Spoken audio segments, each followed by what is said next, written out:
नमस्कार विद्यार्थी बंधुगण मु डॉक्टर क्षीरोद चंद्र बेहेरा आपण मानकु मोर यूट्यूब चैनल को स्वागत जनाऊँगी। विद्यार्थी बंधुगण आपण मानक मध्यरु स्नातकोत्तर ओडिया अध्ययन करुवा किछि विद्यार्थी कृष्ण प्रसाद मिश्रंक मुखा गल्प को आलोचना करिया पई अनुरोध करछंती। आपण मानक अनुरोध को स्वागत जणाई मु आज कृष्ण प्रसाद मिश्रंकर मुखा गल्पटी आलोचना करिबी। मुखा गल्पटी एक नूतन स्वाद बा भिन्न स्वादर गल्प।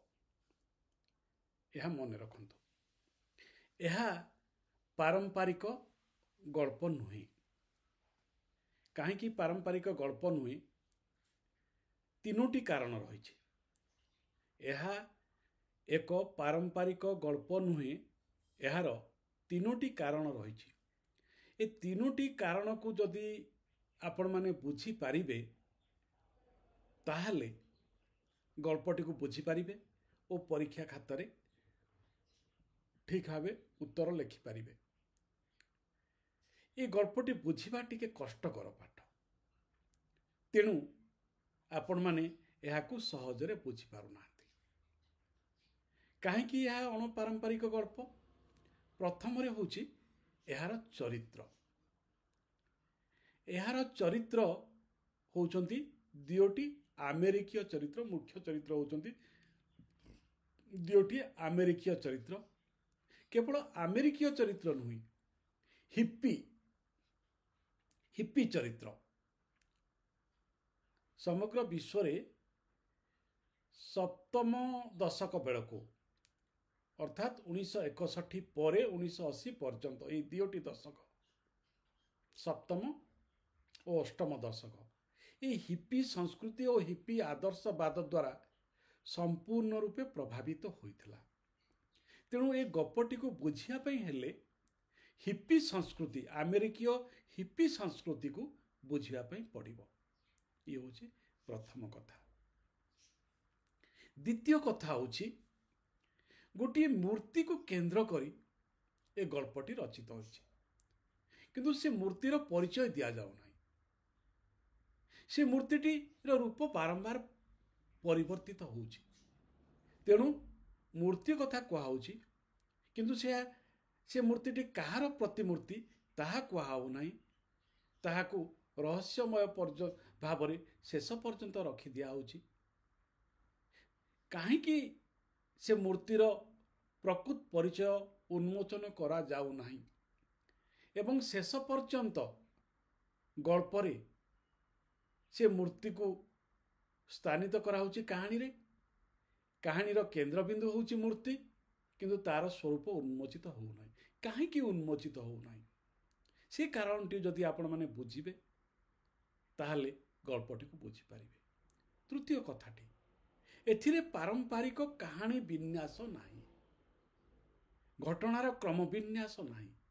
खूब संक्षिप्त यार घटना, खूब संक्षिप्त यार कानभास, गल्पर कहानीर कानभास खूब संक्षिप्त एवं ता भितरे रही भावधर्म बा एक दार्शनिक अवबोध। यार लेखक कृष्ण प्रसाद मिश्र जने विशिष्ट साहित्यिक, मात्र से जने दर्शन शास्त्रर प्रोफेसर। उत्कल विश्वविद्यालयर दर्शन विभाग, स्नातकोत्तर जो दर्शन विभाग अच्छी तार विभागीय मुख्य, तार प्रोफेसर भावे से अनेक दिन धरी कार्य करिसेंती। विदेश रे बहु सभा समिति रे से अंशग्रहण करिसेंती, उभय दर्शन रे और साहित्य रे। तेणु तांको साहित्य सृष्टि रे एक दार्शनिक चिंतन आमे सर्वदा उपलब्धि करि परिबा, खोजी पाइबा। ए गल्परे मध्य से दार्शनिक चिंतनर परिप्रकाश घटिछि प्रतीकात्मक भावरे। तेणु ए गल्पटीर नामकरण दिया मुखा। मुखा तले मुखाटी पिन्धिदेले ପ୍ରକୃତ ପରିଚୟ ମିଳେ ନା, ମୁଖା ହିଁ ପରିଚୟ ହେଇଯାଏ। କିନ୍ତୁ ଏଠାରେ ମୁଖା ମଧ୍ୟ ନାହିଁ। ମୁଖା ଲେଖିଛନ୍ତି କିନ୍ତୁ ମୁଖାର ବି ଗୋଟେ ପରିଚୟ ଥାଏ, ସେ ପରିଚୟଟିକ ବି ଏ ଗଳ୍ପରେ ନାହିଁ। କେବଳ ଗୋଟିଏ ମୂର୍ତ୍ତି ଏବଂ ମୂର୍ତ୍ତିଟିର ରୂପ ବର୍ଣ୍ଣନା କରାଯାଉନାହିଁ। କ'ଣ ହେଇଛି? ଗଳ୍ପଟି ଆରମ୍ଭ ହେଉଛି ଗୋଟେ ସନ୍ଧ୍ୟାରେ ଭୁବନେଶ୍ୱରର ଗଭର୍ଣ୍ଣର ଛକରେ। ଭୁବନେଶ୍ୱର ଗଭର୍ଣ୍ଣର ଛକରେ ଗୋଟିଏ ସନ୍ଧ୍ୟାରେ ଦୁଇ ଜଣ ଆମେରିକୀୟ, ଜଣେ ଯୁବକ ଜଣେ ଯୁବତୀ ଆସୁଛନ୍ତି ଏବଂ ଯୁବତୀ ଜଣକ ମୂର୍ତ୍ତିଟିକୁ ଦେଖି, ଯୁବତୀର ନାଁ ହେଉଛି ମାର୍ଲିନ୍। ମାର୍ଲିନ୍ ମୂର୍ତ୍ତିଟିକୁ ଦେଖି ନିଜର ପୁରୁଷ ବନ୍ଧୁ ଜନ୍ ୱିଲସନକୁ କହୁଛି, ଦେଖ ଦେଖ ସେ ମୂର୍ତ୍ତିଟି କେମିତି, ସେ ମୂର୍ତ୍ତିକୁ ଦେଖ। ଏବଂ ସେ ମୂର୍ତ୍ତିଟିକୁ ପ୍ରଥମେ ଜନ୍ ୱିଲସନ୍ ଦେଖିପାରୁନାହିଁ। ଜନ୍ ୱିଲସନ୍ ଜଣେ ଆମେରିକୀୟ ଛାତ୍ର, ନୃତତ୍ତ୍ୱ ବିଦ୍ୟାର ଆନ୍ଥ୍ରୋପୋଲୋଜି ନୃତତ୍ତ୍ୱ ବିଦ୍ୟାର ଛାତ୍ର ଏବଂ ଜଣେ ଅଭିନେତା, ଜଣେ ଅତି ବୁଦ୍ଧିମାନ ଛାତ୍ର। ଦୁଇ ଜଣ ଯାକ ହିପି। ହିପିମାନଙ୍କର ଅର୍ଥ ହେଉଛି ଯେ ସେମାନେ କୌଣସି ପାରମ୍ପରିକ ସାମାଜିକ ଶୃଙ୍ଖଳା, ସାମାଜିକ ବ୍ୟବସ୍ଥା, ସାମାଜିକ ବନ୍ଧନ ଭିତରେ ସେମାନେ ବାନ୍ଧି ହୁଅନ୍ତିନି। ସେମାନେ ମୁକ୍ତ ଜୀବନ ବିଚରଣ କରନ୍ତି, ତାଙ୍କର କୌଣସି ବନ୍ଧନ ନଥାଏ। ବିଶେଷତଃ ସେମାନେ ନିଜର କେଶ ବର୍ଦ୍ଧନ କରିଥାନ୍ତି, ଗୋଟେ ଗାଧୁଆ ପାଧୁଆ ନାହିଁ, ଗୋଟେ କିଛି ନାହିଁ, ଏକବାର ମୁକ୍ତ। ଯେମିତି ଜଣେ ଚାହିଁବ ସେମିତି ବଞ୍ଚିପାରିବ, ସେମିତି ଜୀବନ ଆଉ ସେହିପରି ଦର୍ଶନରେ ବିଶ୍ୱାସ କରନ୍ତି। ଏମାନେ ମୁକ୍ତ ଜୀବନ, ମୁକ୍ତ ଦର୍ଶନରେ ବିଶ୍ୱାସ କରନ୍ତି। ଏପରିକି ବ୍ୟକ୍ତିଗତ ସମ୍ପର୍କରେ ବି ସେମାନେ ମୁକ୍ତ। ସେ କଥା ଏ ଗଳ୍ପରେ ବାରମ୍ବାର କହି ଦିଆଯାଉଛି, ମୁକ୍ତ ସମ୍ପର୍କର କଥା। ଅର୍ଥାତ୍ ସେମାନେ ଚାହିଁଲେ ଯୌନ ସମ୍ପର୍କ ରଖିବେ, ଚାହିଁଲେ ସଙ୍ଗେ ସଙ୍ଗେ ସମ୍ପର୍କ ଭାଙ୍ଗିଦେବେ, କୌଣସି ସ୍ଥିରତା ନାହିଁ। ମାନେ ଆମ ଭିତରେ ଯେଉଁ ପ୍ରବୃତ୍ତି ରହିଛି ବା ଯେଉଁ ଅବଚେତନ ରହିଛି, ଅବଚେତନ ଯାହା କହିବ ତାହା ସେ ହିପି ଯୁବକ ଯୁବତୀମାନେ, ହିପି ମଣିଷମାନେ ତାହା କରିବେ। କୌଣସି ଗୋଟେ ମୁଖା ପିନ୍ଧା ଜୀବନ ବା ଗୋଟେ ଆବରଣ ଭିତରେ, ସଂସ୍କାର ଭିତରେ ସେମାନେ ରହନ୍ତିନି। ତେଣୁ ସେଇଠି ସେମାନେ ବତାଉଛନ୍ତି ଏବଂ ମାର୍ଲିନ୍ କହୁଛି, ତମେ ସେ ମୂର୍ତ୍ତି ପରି ଅଭିନୟ କର। ମୂର୍ତ୍ତିଟି ଯେପରି ରହିଛି ଠିକ୍ ସେହି ଭାବଭଙ୍ଗୀରେ ତମେ ଛିଡ଼ା ହୁଅ ଏବଂ ତାକୁ ଅନୁକରଣ କର। ଏବଂ ମାର୍ଲିନ୍ର ଅନୁରୋଧ ରକ୍ଷା କରି ଜନ୍ ସେଇ ଗଭର୍ଣ୍ଣର ଛକର ମଝିରେ ଥିବା ମୂର୍ତ୍ତିଟି ପାଖକୁ ଯାଇଛି, ଛିଡ଼ା ହେଇଛି ଏବଂ ମୂର୍ତ୍ତିଟି ଯେଉଁ ଭଙ୍ଗୀରେ ଅଛି ସେହି ଭଙ୍ଗୀରେ ନିଜ ଶରୀରକୁ ଅଭିନୟ କରି, ଶାରୀରିକ ଅଭିନୟ କରି ସେ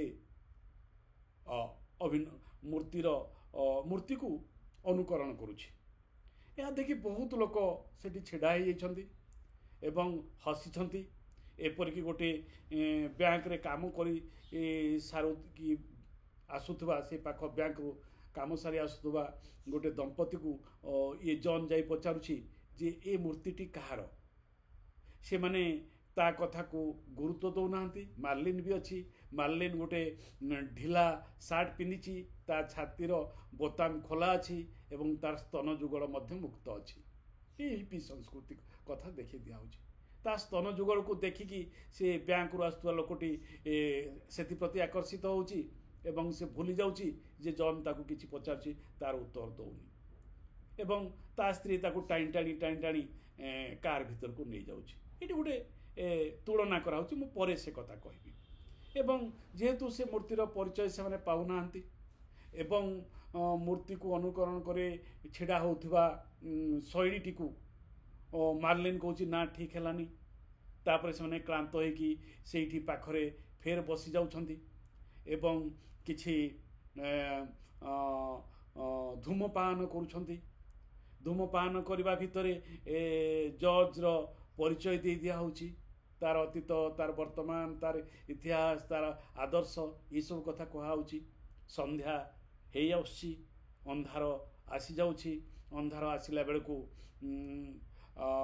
जज गवर्नर हाउस सामने छिड़ाई से मूर्तिर अनुकरण करने चाहूँगी एवं पुलिस आसी ठक ठक करी काढ़ी दौछि सेठी दी जन भितर मनोमालिन्य घटुछि मार्लिन कहूँ ना मु तुम सहित जीवी ना मार्लिन अलगा चली जाउछि एवं जॉन अलगा चली जाउछि जॉन अलगा चली गला परे से जॉन से मैंने पांथनिवास जीवार थिला पांथनिवास रु पुरी जीवार थिला तेणु जॉन भुवनेश्वर पांथनिवास को फेरुछि ता परदिन सहर रे से पुणी मार्लिन को खोजुछि मार्लिन को पाउनी तापर से कहूँ ठीक अच्छी आउ कोटी नहले भी पुरीर समुद्र बेलाभूमि रे जोटी हिप्पी माने समुद्र बेलाभूमि रे गड़ू थांती तांगर घर न थाए तांगर संसार न थाए किछि न थाए घर न थाए संसार न थाए बंधन न थाए पूरा पूरी मुक्त जीवन कौन सी प्रकार श्रृंखला न थाए तेणु से पुरी रे भेट हवा आशारे जॉन चली जाइछि पुरी एवं पुरी आसी पुणी से मंदिर पाखु आसी जगन्नाथ मंदिर पाखु एवं जगन्नाथ मंदिर सम्मुखें मध्य से प्रतिमूर्ति को देखुची जो प्रतिमूर्ति को से भुवनेश्वर गवर्नर छकरे देखी एटा हूँ प्रतीक एटा हूँ प्रतीक जे जो मूर्ति को से गवर्नर हाउस छकरे देखी से मूर्ति पुणी जगन्नाथ मंदिर छकरे देखुची एवं जिते भुवनेश्वर रे से मूर्तिर परिचय काढ़िया चेष्टा करुला सेते विश्वर जेते चिंतानायक समस्त कथा मन पकाउछि एवं कौन सी चिंतानायकर छवि सहित कौन सी विश्वर चिंतानायक बा भारतर बा ओडिशार कौन सी चिंतानायक दार्शनिक नेता सहित से मूर्तिर चित्र मिशुना ता मन को आसु है ना ना यह एक अद्वितीय मूर्ति जहाँ कौन सी मनुष्य देवता बा महापुरुषंकर नुहे एमती गोटे होची एवं तापरे से चली जाउछि पुरी समुद्र कूल को पुरी समुद्र कूल रे जोटी अनेक हिप्पी शोइचंती रातिर वर्णना कराउछि जन्म रातिर वर्णना कराउछि से जन्म राति अनेक हिप्पी समुद्र बेलाभूमि रे शोइचंती जन्म को देखुचंती समुद्र को देखुचंती जन्म रातिर से माने आनंद उपभोग करुछंती मार्लिन भी सेठी पहुंची मार्लिन भी सेठी देखुछि एई समय रे गोटिए भिकारुणी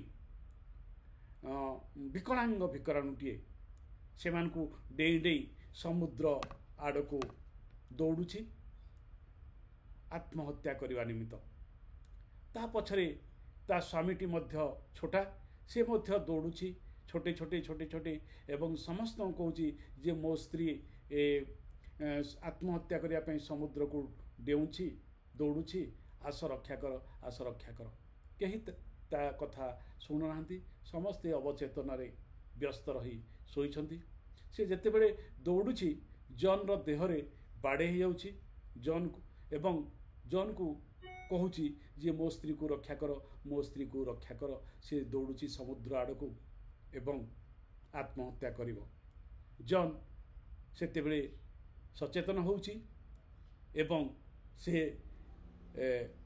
सेही भिकारुणीटी को रक्षा करिया पई दौड़ुछि एवं सेते बेले से दौड़ुथबा बेले से मूर्तिटी तार दृष्टिगोचर होउछि एवं से भिकारुणी को रक्षा करिया पई दौड़ुछि गल्पटी एइठी सरिछि गोटे सजेस्टिव चिंतन रे गोटे भावात्मक चिंतन रे जे से दौड़ुथबा बेले जेतेबेले रक्षा करिया पई जाउछि सेतेबेले से मूर्तिटी को देखुछि तेणु मूर्तिटी भितरे मानविकता रही पारे त्राणकता रही पारे भगवान रही पारंती महापुरुष रही थांती जे कौन सी भाव बलयर गोटे रक्षाकारी शक्ति भाव गोटे शक्ति भाव मूर्तिटी को उपस्थापित कराउछि ମୂର୍ତ୍ତି କୈନ୍ଦ୍ରିକ ଏ ଗଳ୍ପଟି। ତେବେ ଏଠି ବକ୍ତବ୍ୟ କ'ଣ? ଏ ଗଳ୍ପରେ କ'ଣ କୁହାଯାଇଛି? ଏଠି ତିନୋଟି ଜିନିଷ କୁହାହେଉଛି। କ'ଣ? ପ୍ରଥମ କଥାଟି ହେଉଛି, ଗୋଟିଏ ପଟେ ହିପି ସଂସ୍କୃତି, ନୂତନ ସଂସ୍କୃତି, ଗୋଟିଏ ପଟେ ଭାରତୀୟ ଚିନ୍ତନ, ଭାରତୀୟ ଦର୍ଶନ। ତୃତୀୟଟି ଯାହା ଅତ୍ୟନ୍ତ ଗୁରୁତ୍ୱପୂର୍ଣ୍ଣ, ତାହା ହେଉଛି ଆମର ଦାରିଦ୍ର୍ୟ, ଆମର ବୁଭୁକ୍ଷା ଏବଂ ଦାରିଦ୍ର୍ୟ ନେଇକରି ମୃତ୍ୟୁ। ଏବଂ ହିପି ସଂସ୍କୃତି ହେଉଛି ଗୋଟିଏ ମୁକ୍ତ ସଂସ୍କୃତି। ଗୋଟିଏ ସମୟରେ ସମଗ୍ର ବିଶ୍ୱକୁ ଏ ଆଦର୍ଶ ପ୍ରଭାବିତ କରିଥିଲା, ବିଶେଷ କରି ଯୁବବର୍ଗଙ୍କୁ, ଧନିକ ଗୋଷ୍ଠୀର ଯୁବବର୍ଗଙ୍କୁ, ଯେଉଁମାନେ ଅତି ଧୀଶକ୍ତି ସମ୍ପନ୍ନ ଯୁବବର୍ଗଙ୍କୁ ଏ ସଂସ୍କୃତି, ଏ ଆଦର୍ଶ, ଏ ଦର୍ଶନ ଆକର୍ଷଣ କରିଥିଲା। ଏବଂ ସେହି ଦର୍ଶନ, ସେହି ଆକର୍ଷଣରେ ସମଗ୍ର ବିଶ୍ୱରେ ଏକ ହିପି ସଂସ୍କୃତି ପ୍ରତିଷ୍ଠିତ ହୋଇଥିଲା। ତେଣୁ ଗୋଟାଏ ସମୟର ପ୍ରାଣ ସ୍ପନ୍ଦନକୁ, ଗୋଟିଏ ସମୟର ସମଗ୍ର ବିଶ୍ୱର ଜୀବନଶୈଳୀକୁ ଏ ଗଳ୍ପରେ ବର୍ଣ୍ଣନା କରିଛନ୍ତି ଗାଳ୍ପିକ କୃଷ୍ଣପ୍ରସାଦ ମିଶ୍ର, ଯେହେତୁ ସେ ଜଣେ ଦର୍ଶନର ପ୍ରଫେସର। ବଡ଼ କଥାଟି ହେଉଛି ଯେ ହିପି ସଂସ୍କୃତି ସମ୍ପର୍କରେ ଯେଉଁ ଭ୍ରାନ୍ତ ଧାରଣା ରହିଛି, ସେହି ଭ୍ରାନ୍ତ ଧାରଣାକୁ ଏଠାରେ ବିମୁକ୍ତ କରାଯାଇଛି। ଭ୍ରାନ୍ତ ଧାରଣା କ'ଣ? ଦୁଇଟି କଥା ମୁଖ୍ୟତଃ, ଯେ ହିପିମାନେ ଡ୍ରଗ୍ସ ସେବନ କରନ୍ତି ଏବଂ ହିପିମାନେ ମୁକ୍ତ ଯୌନ ସମ୍ପର୍କ ରଖନ୍ତି। ଏଇ ଯେଉଁ ଡ୍ରଗ୍ସ ସେବନ ଓ ମୁକ୍ତ ଯୌନ ସମ୍ପର୍କ, ଏହା ମଧ୍ୟ ଭାରତୀୟ ସଂସ୍କୃତିରେ ରହିଛି। ଯଦି ଓଶୋଙ୍କ ଦର୍ଶନ ଆପଣମାନେ ପଢ଼ିବେ, ତାହେଲେ ଓଶୋଙ୍କ ଦର୍ଶନ, ରଜନୀଶ, ଓଶୋଙ୍କ ଦର୍ଶନ ଏବଂ ହିପି ସଂସ୍କୃତି ଭିତରେ ବିଶେଷ ପାର୍ଥକ୍ୟ ନଥାଏ। ଏବଂ ଏହି ହିପି ସଂସ୍କୃତି ମୂଳରେ ଅସ୍ତିତ୍ୱବାଦ ଚିନ୍ତନର ପ୍ରଭାବ ରହିଛି, କିନ୍ତୁ ଗଳ୍ପଟିରେ ଅସ୍ତିତ୍ୱବାଦ ଚିନ୍ତନର ପ୍ରଭାବ ନାହିଁ। ଏଥିରେ କେବଳ ଦୁଇଟି ଚରିତ୍ର ଭିତରେ ହିପି ସଂସ୍କୃତି, ହିପି ଚଳଣି, ହିପି ଜୀବନ ଧାରଣ, ହିପି ଜୀବନ ଦୃଷ୍ଟି, ଜୀବନ ଭଙ୍ଗୀ, ଜୀବନ ଜୀଇବା ଭଙ୍ଗୀ, ଏସବୁ ପ୍ରସଙ୍ଗ ଗୁଡ଼ିକ ଉପସ୍ଥାପନ କରାଯାଇଛି। ଦ୍ୱିତୀୟରେ ଭାରତୀୟ ସଂସ୍କୃତି, ଲୋକମାନଙ୍କ ମଧ୍ୟରେ ଯେଉଁ ଚେତନା, ଲୋକମାନଙ୍କ ଭିତରେ ଯେଉଁ ଗୋଟାଏ କୁସଂସ୍କାର, ଲୋକମାନଙ୍କ ଭିତରେ ଦେହଭୋଗୀ, ଯେମିତି ସେ ଆମେରିକା ଝିଅଟିର ସ୍ତନର ବର୍ଣ୍ଣନା କରୁଛନ୍ତି। ସ୍ତନକୁ ଦେଖିକି ଯେମିତି ସେ ବ୍ୟାଙ୍କରୁ ଫେରୁଥିବା ଲୋକଟି ସେଥିପ୍ରତି ଆକର୍ଷିତ ହେଉଛି, ସେ କଥା ଆମର ମଧ୍ୟବିତ୍ତ ମାନସିକତାର କଥା କହିଦିଆହେଉଛି। ତାପରେ ତୃତୀୟରେ ସେ ଯେଉଁ ପୁରୀ କଥା କହୁଛନ୍ତି ଏବଂ ସେ ଯେଉଁ ଭିକାରୀଟିକୁ ରକ୍ଷା କରିବା ପାଇଁ ଯାଉଛନ୍ତି, ଏଇଠି ସମସ୍ତ ଆଦର୍ଶର ଏକ ନୂତନ ଦିଗ ଉନ୍ମୋଚନ ହେଉଛି। ତେଣୁ ସାମାଜିକ ଶୃଙ୍ଖଳା ଆବରଣ ଭିତରେ ବଞ୍ଚୁନଥିବା ହିପିମାନଙ୍କ ମଧ୍ୟରେ ମଧ୍ୟ ଗୋଟିଏ ଉଚ୍ଚ ମାନବିକତା ରହିଛି, ମାନବୀୟ ସମ୍ବେଦନଶୀଳତା ରହିଛି। ତେଣୁ ତାଙ୍କ ଭିତରେ ଯେତେ ଗୁଡ଼ାଏ ବିଶୃଙ୍ଖଳା ଆଚରଣ ରହିଥିଲେ ବି ସେମାନେ ମଣିଷ ଏବଂ ତାଙ୍କର ମଣିଷ ପ୍ରତି ଭଲ ପାଇବା ରହିଛି। ସେଥିପାଇଁ ଜନ୍ ଦୌଡ଼ୁଛି ଭିକାରିଣୀଟିକୁ ରକ୍ଷା କରିବା ପାଇଁ। ଆଉ ଅନ୍ୟ କୌଣସି ଏତେ ଲୋକ ପୁରୀ ବେଳାଭୂମିରେ ଥିଲେ ବି କେହି ତାକୁ ରକ୍ଷା କରିବା ପାଇଁ ଯାଉନାହାନ୍ତି, ବା ଭାରତୀୟମାନେ କେହି ଯାଉନାହାନ୍ତି। ସେଇ ଆମେରିକୀୟ ଯୁବକଟି, ହିପି ଯୁବକଟି, ସେ ଭିକାରିଣୀକୁ ରକ୍ଷା କରିବା ପାଇଁ ଯାଉଛି ଏବଂ ସେହି ସମୟରେ ସେଇ କରୁଣାମୟ ପ୍ରତିମୂର୍ତ୍ତିଟି ଦେଖାଯାଉଛି। ତେଣୁ ଏଠି ଗୋଟେ କରୁଣାର ନିଦର୍ଶନ ଭାବରେ ମୂର୍ତ୍ତିକୁ ଦେଖାଇ ଦିଆହେଉଛି, ଯେଉଁମାନେ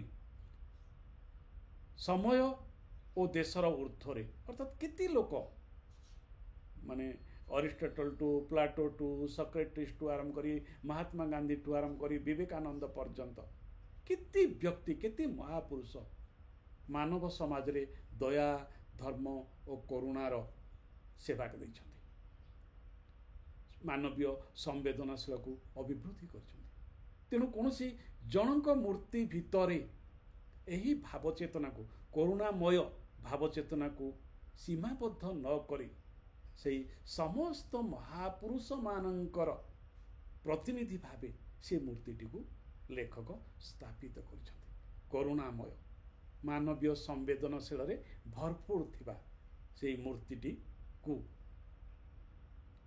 ଲେଖକ ଉପସ୍ଥାପନ କରୁଛନ୍ତି। ସେଥିପାଇଁ ଜନ୍ ଯେତେ ଚେଷ୍ଟା କରୁଛି ସେ ମୂର୍ତ୍ତିର ମୁଖର ଭାବ ମଣ୍ଡଳକୁ ଭାବ ଭଙ୍ଗୀକୁ ଅନୁକରଣ କରିବା ପାଇଁ ସେ କରିପାରୁନାହିଁ। କାହିଁକି କରିପାରୁନାହିଁ? ସେ ଜଣେ ସାଧାରଣ ମଣିଷ। ତା ଭିତରେ ଉଚ୍ଚତର ମାନବୀୟ ବୋଧ, ଉଚ୍ଚତର ସ୍ନେହ, ଉଚ୍ଚତର କରୁଣା, ମାନବ ଜାତି ପାଇଁ ସମ୍ପ୍ରୀତି, ପ୍ରେମ, ଦୟା ହୁଏତ ସେ ସମୟରେ ତା ମୁଖଭଙ୍ଗୀରେ ଠିକ୍ ଭାବେ ପ୍ରସ୍ଫୁଟିତ ହୋଇପାରୁନଥିଲା। ସେଥିପାଇଁ ମାର୍ଲିନ୍ କହୁଥିଲା, ହଁ ତମର ଶାରୀରିକ ଭଙ୍ଗୀ ମୂର୍ତ୍ତିକୁ ସଫଳ ଭାବେ ଅନୁକରଣ କରୁଥିଲେ, ମୁହଁର ଭାବଭଙ୍ଗୀ ଆଦୌ ମୂର୍ତ୍ତିର ଭାବଭଙ୍ଗୀ ସହ ମିଶୁନାହିଁ। ଏବଂ ଯେତେବେଳେ ସେ ଭିକାରିଣୀକୁ ବଞ୍ଚାଇବା ପାଇଁ ଦୌଡ଼ୁଛି ସେତେବେଳେ ସେ ମୂର୍ତ୍ତିକୁ ଦେଖୁଛି, ଅର୍ଥାତ୍ ମୂର୍ତ୍ତିର ଭାବଭଙ୍ଗୀ ତା ମୁଖମଣ୍ଡଳରେ ପ୍ରତିକୃତ ହେଉଛି ଏବଂ ତାହା ମାର୍ଲିନ୍ ଦେଖିପାରୁଛି। ତେଣୁ ଏଇ ଯେଉଁ ଦୟା, ସ୍ନେହ, କ୍ଷମା, ଅନ୍ୟକୁ ସାହାଯ୍ୟ କରିବାର ମନୋବୃତ୍ତି, ଏ ସମସ୍ତର ସାମଗ୍ରିକ ଚେତନା ସେଇ ମୂର୍ତ୍ତିର ମୁଖମଣ୍ଡଳରେ ପ୍ରସ୍ଫୁଟିତ ହେଉଛି। ତେଣୁ ଏହା ହିଁ ମୁଖା। ମୁଖାର ଆବରଣ ତଳେ ଯେଉଁ ସ୍ନେହ ରହିବା କଥା, ଯେଉଁ ପ୍ରୀତି ରହିବା କଥା, ଯେଉଁ ପ୍ରେମ ରହିବା କଥା, ଯେଉଁ ସମ୍ପ୍ରୀତି ରହିବା କଥା, ଯେଉଁ ଦୟା ରହିବା କଥା, ଯେଉଁ କରୁଣା ରହିବା କଥା, ତାହା ସମସାମୟିକ ମାନବ ସମାଜ ମଣିଷର ମୁଖରେ ଦେଖାଯାଉନାହିଁ। ସେଥିପାଇଁ ଜନ୍ ଯେତେ ଚେଷ୍ଟା କଲେ ହେଁ ମୂର୍ତ୍ତିର ଭାବଭଙ୍ଗୀକୁ, ମୁଖମଣ୍ଡଳର ଭଙ୍ଗୀକୁ ଅନୁକରଣ ପାଇଁ ସେ କରିପାରୁନଥିଲା। କିନ୍ତୁ ପ୍ରକୃତିରେ ଯେତେବେଳେ ସେ ଯାଉଥିଲା ଦୌଡ଼ିକି ଭିକାରିଣୀକୁ ରକ୍ଷା କରିବା ପାଇଁ, ସେତେବେଳେ ସତ୍ୟ ତା ମୁଖମଣ୍ଡଳରେ ଦୟା, କ୍ଷମା, ପ୍ରେମ, ମାନବୀୟ ମୂଲ୍ୟବୋଧ ଉତ୍କୀର୍ଣ୍ଣ ହେଉଥିଲା। ତେଣୁ ବିନା ଅଭିନୟରେ ମଧ୍ୟ ସେ ମୂର୍ତ୍ତିଟିର ଭାବଭଙ୍ଗୀକୁ ନିଜ ମୁଖମଣ୍ଡଳରେ ପରିପ୍ରକାଶ କରୁଥିଲା ଓ ମାର୍ଲିନ୍ ଦେଖି ତାହା ଖୁସି ହେଉଥିଲା। ଏହିପରି ଏକ ଭାବାତ୍ମକ, ପ୍ରତୀକାତ୍ମକ ଚିନ୍ତନ ଅତି ବ୍ୟଞ୍ଜନାତ୍ମକ ଭାବରେ ମୁଖା ଗଳ୍ପରେ ଉପସ୍ଥାପିତ ହୋଇଛି। ଏହା ଏକ ଚମତ୍କାର ଗଳ୍ପ। ଏହାକୁ ବୁଝିବା ପାଇଁ ଟିକେ ଅଧ୍ୟୟନର ଆବଶ୍ୟକତା ରହିଛି। ମୁଁ ଭାବୁଛି ଏ ଯେଉଁ ପ୍ରସଙ୍ଗ ଗୁଡ଼ିକ ଆପଣଙ୍କ ସମ୍ମୁଖରେ ଉପସ୍ଥାପନ କଲି, ଏହା ଏ ଗଳ୍ପଟିକୁ ବୁଝିବା ପାଇଁ ଆପଣମାନଙ୍କୁ ସହାୟକ। ଆଜି ପାଇଁ ଏଇଠି ରହୁଛି। ଆଉ ଆପଣମାନଙ୍କ ମନରେ କିଛି ସଂଶୟ, ଶଙ୍କା ଥିଲେ କମେଣ୍ଟ ବକ୍ସରେ ନିଶ୍ଚୟ ଲେଖିବେ। ମୁଁ ସହଯୋଗ କରିବା ନିମିତ୍ତ ସବୁବେଳେ ଆପଣମାନଙ୍କ ପାଖରେ ରହିଛି। ଧନ୍ୟବାଦ ଓ ନମସ୍କାର।